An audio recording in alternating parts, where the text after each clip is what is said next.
গোয়ালপাড়ার ইলশা মাছ, বাগান ভরা কলার গাছ।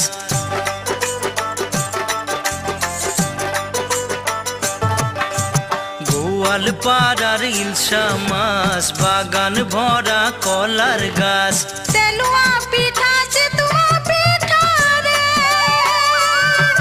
আর গামছা বান্ধা দয়া রে।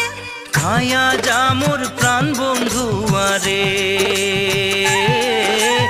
একবার তুই আসে না রে।